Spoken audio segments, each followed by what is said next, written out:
Coca Cola IPO. Coca Cola भी लाएगी भारत में आईपीओ। तेज हुई तैयारी, इस बिजनेस को किया बंद। नमस्कार दोस्तों, आपका स्वागत है हमारे जीआरटी बिजनेस यूट्यूब चैनल पर। आज हम एक महत्वपूर्ण खबर पर चर्चा करने जा रहे हैं। Coca Cola IPO. Coca Cola भी लाएगी भारत में आईपीओ। तेज हुई तैयारी, इस बिजनेस को किया बंद। तो चलिए जानते हैं कोका कोला की इस नई योजना के बारे में विस्तार से। भारतीय बाजार में आईपीओ की तैयारी। भारतीय बाजार की शानदार रैली का फायदा उठाने के लिए कई विदेशी कंपनियां अपने लोकल यूनिट का आईपीओ लाने की तैयारी कर रही हैं। साउथ कोरिया की वाहन कंपनी हुंडई ने अपनी इंडियन यूनिट का आईपीओ लाने के लिए पहले ही सेबी के पास ड्राफ्ट फाइल कर दिया है। अब इस फहरिस्त में कोका कोला का नाम भी जुड़ सकता है। कोका कोला अपनी भारतीय bottling company Hindustan Coca Cola beverages का आईपीओ लाने की तैयारी कर रही है। बीआईजी का कॉरपोरेट ऑफिस बंद। कोका कोला कंपनी ने इस लिहाज से रविवार को एक बड़ा ऐलान किया। कंपनी ने बताया कि वह बोटलिंग इन्वेस्टमेंट्स ग्रुप बीआईजी को बंद करने जा रही है। ईटी की एक रिपोर्ट के अनुसार कोका कोला के international development president Henrik Brown ने एक इंटरनल नोट में बताया कि बीआईजी का कॉरपोरेट ऑफिस 30 जून से बंद हो गया है। इस ऐलान का कोका कोला के ग्लोबल कारोबार पर बड़ा असर पड़ेगा, क्योंकि कंपनी बीआईजी के तहत ही दुनिया भर में बोटलिंग बिजनेस संचालित करती है। भारतीय बिजनेस पर प्रभाव। कोका कोला के इस कदम से भारत में उसके कारोबार पर विशेष असर पड़ने वाला है। भारत में कोका कोला की पूर्ण स्वामित्व वाली bottling company Hindustan Coca Cola beverages को बीआईजी के जरिए ही कंट्रोल किया जा रहा था। कंपनी ने इंटरनल नोट में भारतीय बिजनेस का खास तौर से जिक्र भी किया है। ब्राउन ने नोट में कहा है, अब भारत, नेपाल और श्रीलंका का बिजनेस सीधे कोका कोला के इंटरनल बोर्ड की निगरानी में रहेगा। आईपीओ लाने से पहले की तैयारी। इससे पहले ऐसी खबरें आई थी कि कोका कोला अपनी भारतीय bottling company Hindustan Coca Cola beverages की आंशिक हिस्सेदारी बेचना चाह रही है। उसके लिए कोका कोला ने कथित तौर पर भारत के 4 बड़े कॉरपोरेट घरानों से संपर्क किया है। ऐसा माना जा रहा है कि कोका कोला भारत में हिंदुस्तान कोका कोला बेवरेजेज का आईपीओ लाने से पहले उसकी कुछ हिस्सेदारी बेचकर वैल्यू का अंदाजा लगाना चाहती है।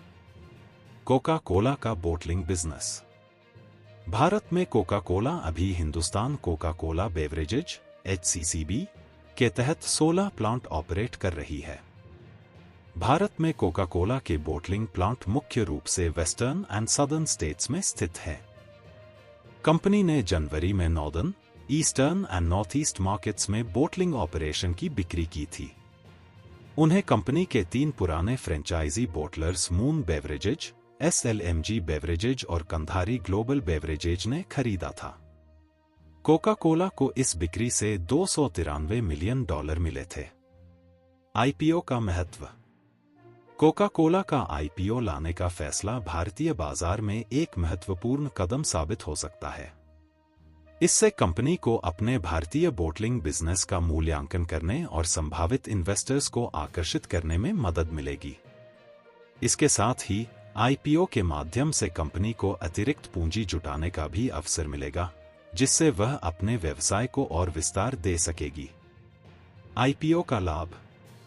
आईपीओ के माध्यम से कोका कोला को कई फायदे होंगे। नए इन्वेस्टर।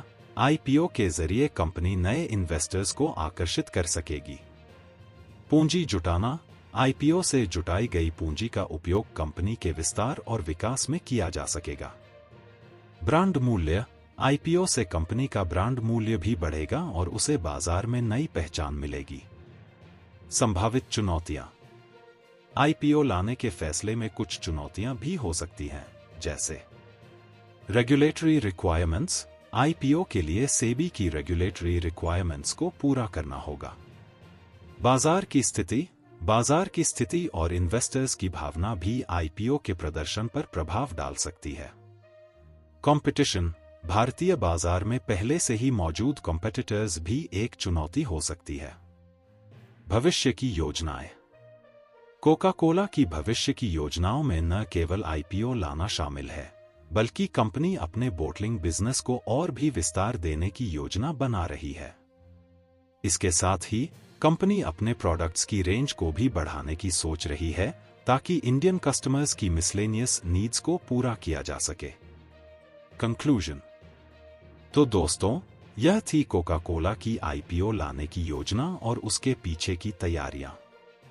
अगर आपको यह वीडियो पसंद आई हो तो इसे लाइक और शेयर करें और हमारे चैनल को सब्सक्राइब करना न भूलें। हमें कमेंट करके बताएं कि आप कोका कोला के इस कदम के बारे में क्या सोचते हैं। धन्यवाद। जीआरटी बिजनेस यूट्यूब चैनल खबरों का स्रोत समाचार एजेंसियों, जनमत और अन्य सार्वजनिक स्थानों से प्राप्त करता है। हम पूरी कोशिश करते हैं कि यह सारांश और रिपोर्टिंग सटीक और सत्यापित हो, लेकिन हम किसी भी विवाद या त्रुटि के लिए जिम्मेदार नहीं हैं। हमारा उद्देश्य जनमत को जानकारी प्रदान करना है।